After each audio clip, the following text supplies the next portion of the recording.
Ce jeudi 25 février 2016 a eu lieu au siège de l'UNESCO, situé au 7 place du Fontenoy à Paris, dans le 7e arrondissement de la capitale française, le lancement de la 9e édition du FEMUA, Festival des musiques urbaines d'Anoumambo.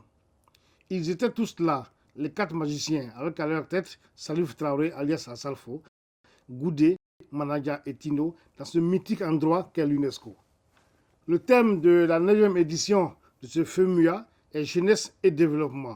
Il faut noter que pour cette 9e édition, une participation de 16 artistes, dont 9 internationaux, sera requis.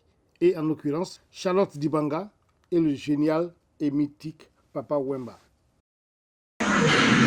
Programmation artistique du FEMUA 9. Papa Wemba, République démocratique du Congo. Charlotte Dibanda, Cameroun. Aïjaman, Jamaïque. Kerry James, France. Dadi Lumba, Ghana. Toufan, Togo. Jefarka Touré, Mali. Mandoué, Tchad. Elida Dalmeda, Cap-Vert. John Kifi, Enskofiz. Yes Bonsens, Bolina Oré. Yabongolova et Abou Nidal de la Côte d'Ivoire. Korogo, ville située dans le nord de la Côte d'Ivoire, a été choisie pour la clôture de cet événement.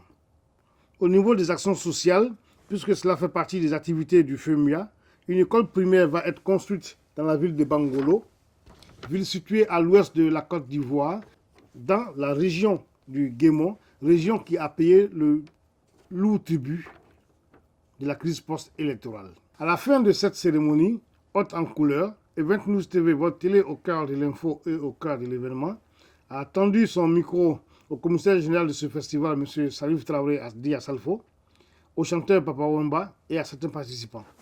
Nous les écoutons. Mais les innovations du FEMUA cette année, c'est...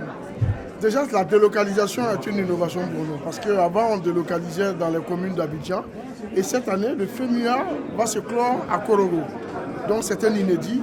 Pour la première fois, nous allons à l'intérieur du pays, hors d'Abidjan. Donc ça, c'est quelque chose d'innovant. Mais cette année, le thème du FEMUA, jeunesse et développement, ce thème a été très bien choisi parce qu'il fallait à un moment donné qu'on lance un message important à la jeunesse. Qu'on fasse comprendre à la jeunesse qu'il est temps qu'elle puisse se prendre en main. Parce que depuis fort longtemps, on dit l'avenir appartient aux jeunes, mais est-ce que les jeunes ont vraiment compris cela? On s'est dit à travers une plateforme comme le FEMUA, des messages importants peuvent être véhiculés. C'est d'ailleurs pour ça que nous avons associé le ministère de la promotion des jeunes à ce festival, de sorte à ce qu'on puisse faire passer le message de prise de conscience à cette jeunesse-là. Mais le FEMUA, par rapport au FEMUA, le défi qu'on s'est donné aujourd'hui, c'est de pouvoir offrir une école à chaque édition. L'année dernière, on a fait la pose de la première pierre de l'école de Bangolo, l'école Magic System de Bangolo, qu'on va inaugurer cette année au mois de mai. Et cette année, on va faire la pose de la première pierre d'une autre école à Séguéla, qu'on va inaugurer pour le FEMUA 10. Donc voilà, il y a tous ces projets-là qui sont là et qu'on essaie de pérenniser et qu'on essaie de voir avec des partenaires qui nous accompagnent. Cette 9e édition a fait appel à l'artiste que je suis. Je n'ai pas du tout hésité.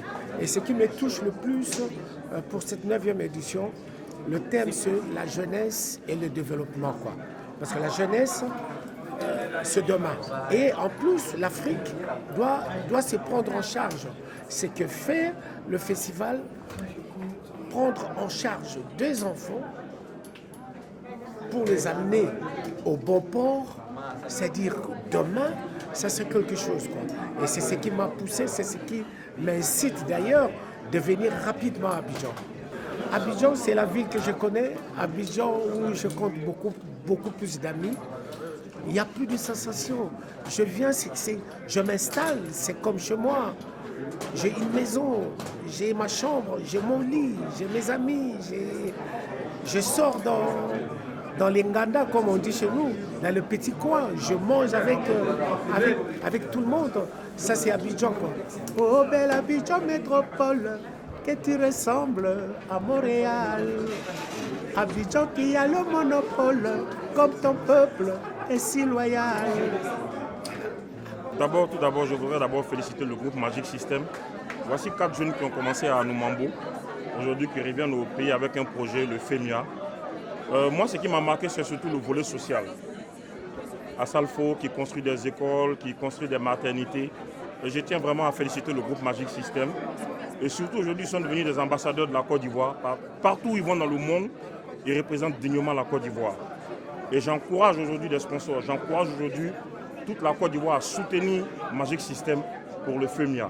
Et puis félicitations et bravo encore pour la 9e édition du FEMIA. Je suis M. Marc Yao, le directeur de la Foire africaine de Paris. Je suis là aujourd'hui pour soutenir le frère Assalfo et Magic System en général. Je suis venu là pour les féliciter et pour dire un grand merci pour tout ce qu'ils font, non seulement pour le quartier à Numambo, pour tout Makori, tout Abidjan et toute la Côte d'Ivoire. Par ailleurs, j'organise un événement depuis 5 ans qui s'appelle la Foire africaine de Paris. Je profite de cette occasion pour inviter tous les Africains, les Européens amoureux de l'Afrique, à venir découvrir les richesses de l'Afrique sur cet événement.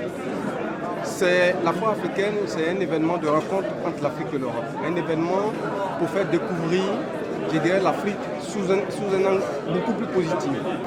Je suis venu soutenir Assalfo du groupe Magic System parce que je suis d'abord heureux de l'initiative qu'est l'organisation annuelle du FEMIA en Côte d'Ivoire. C'est une belle vitrine pour notre pays et je pense que nous devons soutenir cette initiative sans arrière-pensée politicienne ou politique. C'est une bonne chose que la Côte d'Ivoire puisse faire parler d'elle à l'occasion d'un événement qui a une dimension internationale. Et puis, je suis un amoureux de la musique.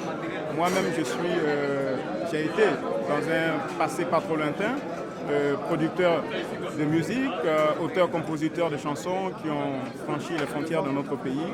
Et quand on parle de musique, il y a forcément là une opportunité pour moi de rencontrer les artistes, les créateurs que j'adore.